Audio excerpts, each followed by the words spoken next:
नमस्कार दोस्तों, आज के हमारे इस वीडियो में हम आपके लिए अहोई अष्टमी व्रत की पौराणिक कथा लेकर आए हैं। एक समय की बात है, किसी नगर में एक साहूकार अपने 7 बेटे, 7 बहुएं और एक बेटी के साथ रहता था। दीपावली से कुछ दिनों पहले घर के आंगन को लीपने के लिए साहूकार की बहुएं और उसकी बेटी मिट्टी लेने के लिए गईं। मिट्टी खोदते समय साहूकार की बेटी की खुरपी से स्याऊ के बच्चे मर गए।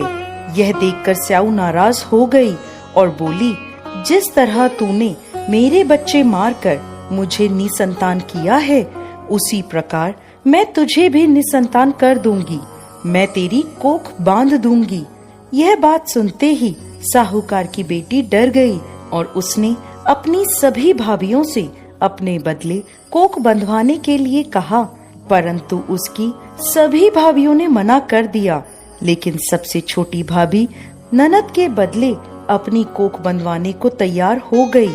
उसके बाद से जब भी छोटी बहू के कोई संतान होती, वो 7 दिनों के बाद मर जाती थी। हर साल अहोई अष्टमी का व्रत आता।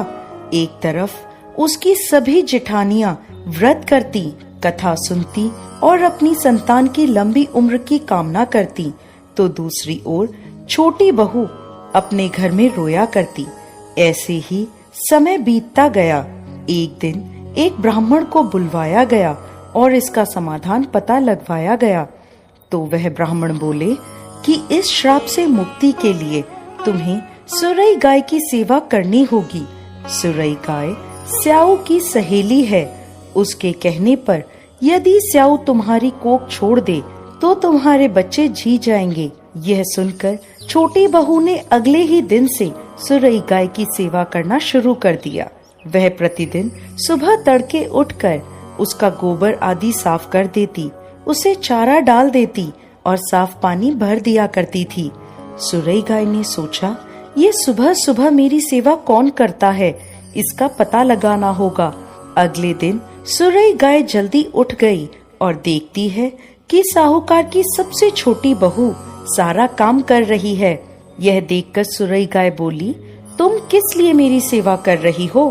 तो वह बोली, माता, स्याऊ माता ने मेरी कोख बांध रखी है, जिस वजह से मेरे बच्चे नहीं जीते। यदि आप उनसे कहकर मेरी कोख खुलवा दो तो मैं आपका बहुत उपकार मानूंगी। यह सुनकर सुरई गाय उसके साथ 7 समुंदर पार स्याऊ माता के पास चल दी। रास्ते में थक हार कर वो दोनों एक पेड़ की छांव में बैठ गए।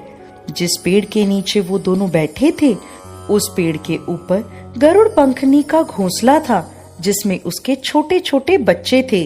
थोड़ी देर में साहूकार की छोटी बहू ने देखा कि वहाँ एक सांप उन बच्चों को खाने के लिए आया है। यह देखकर छोटी बहू ने उस सांप को मार डाला। जब गरुड़ पंखनी वहाँ आई तो उसने पेड़ के आसपास रक्त देखा, जिसे देखकर उसे लगा कि इसने मेरे बच्चों को मार दिया है। वो अपनी चोट से साहूकार की छोटी बहू को मारने लगी। तब वह बोली, मैंने तुम्हारे बच्चों को सांप से बचाया और तुम मुझे ही मार रही हो। ये सुनकर गरुड़ पंखनी खुश हो गई और बोली, तुम जो चाहे मुझसे वर मांग लो।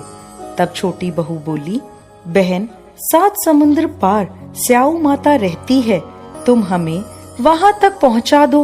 गरुड़ पंखनी ने उन दोनों को अपनी पीठ पर बिठाया और 7 समंदर पार स्याऊ माता तक पहुँचा दिया। स्याऊ माता सुरई गाय को देखते ही प्रसन्न हो गई और बोली, आओ बहन, बड़े दिनों में आई हो, अब आई ही हो तो मेरे बालों में से जुएं निकाल दो। तब सुरई गाय के कहने पर साहूकार की बहू ने स्याऊ माता के सिर से सारी जुएं निकाल दी।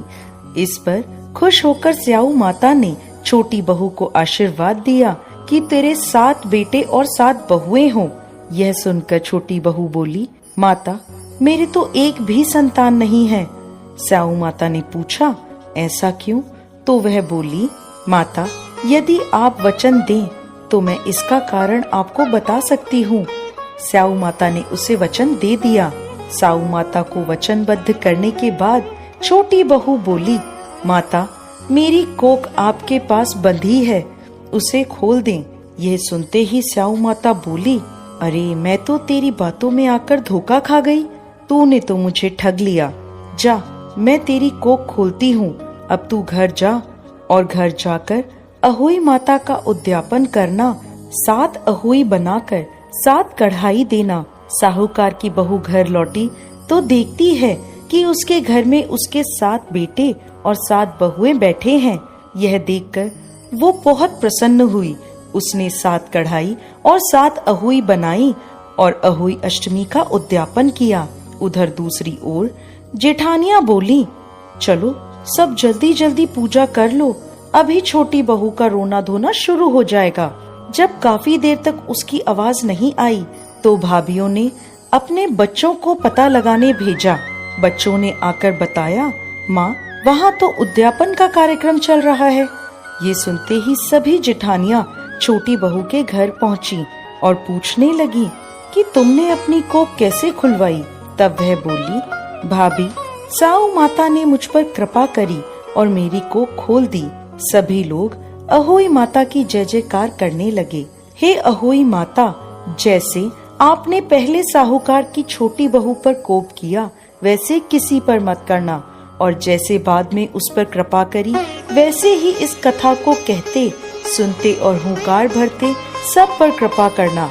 कथा अधूरी हो तो पूरी करना और पूरी हो तो मान करना। जय अहोई माता।